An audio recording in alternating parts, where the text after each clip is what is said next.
કપાળ પર શા માટે લગાવવામાં આવે છે તિલક? જાણો નિયમો અને ચોક્કસ ઉપાય. પૂજામી તિલક લાગને કે ફેદ. દેવી દેવતાઓની પૂજા કરતા પહેલા અથવા પ્રસાદ તરીકે કપાળ પર તિલક લગાવતા પહેલા તમારે આ મહત્વપૂર્ણ નિયમો જાણવા જોઈએ.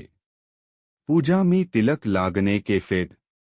સનાતન પરંપરામાં દેવી દેવતાઓની પૂજામાં વપરાતા તિલકનું ધાર્મિક મહત્વ ઘણું છે. ભગવાનની પૂજાનું અભિન્ન અંગ ગણાતા તિલકનો ઉપયોગ અલગ અલગ દેવી દેવતાઓ માટે અલગ અલગ રીતે કરવામાં આવે છે. જેમ ભગવાન શિવ માટે ભસ્મનું તિલક કરવામાં આવે છે તેમ ભગવાન વિષ્ણુ માટે પીળા ચંદનનું તિલક વપરાય છે. દેવતાઓના શણગાર માટે વપરાતા તિલકને ભગવાનનો મહાપ્રસાદ પણ માનવામાં આવે છે. આવો જાણીએ પૂજામાં ઉપયોગમાં લેવાતા વિવિધ પ્રકારના તિલકના ધાર્મિક મહત્વ અને તેનાથી સંબંધિત ચોક્કસ ઉપાય વિશે. તિલકનો લગાવવાનો નિયમ. પવિત્ર તિલક, જેને ભગવાનનો આશીર્વાદ માનવામાં આવે છે, તે હંમેશા ઉત્તર દિશા તરફ મુખ કરીને સ્નાન અને ધ્યાન કર્યા પછી બંને ભ્રમર વચ્ચે એટલે કે આજ્ઞા ચક્ર પર લગાવવું જોઈએ.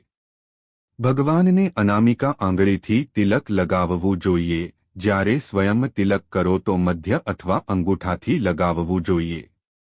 પૂજામાં તિલક લગાવવાથી લાભ થાય છે. ભગવાનની પૂજામાં તિલકને ભગવાનનો પ્રસાદ માનવામાં આવે છે. જ્યારે માથા પર લગાવવામાં આવે છે તો માત્ર દૈવી કૃપા જ નથી રહેતી, પરંતુ તેના શુભ પ્રભાવથી વ્યક્તિનું મન શાંત રહે છે.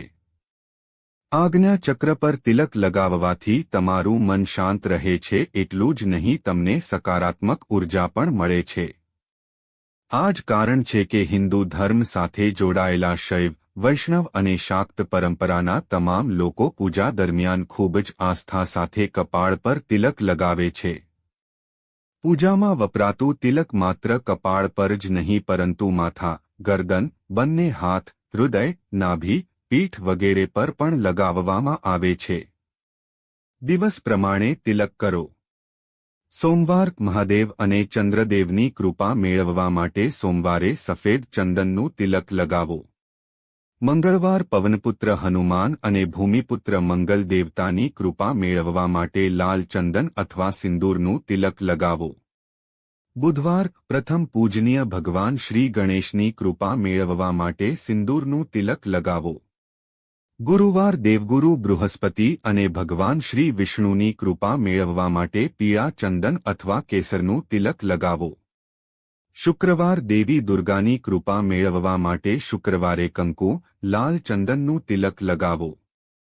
શનિવાર, શનિદેવની કૃપા મેળવવા માટે ભસ્મનું તિલક કરો.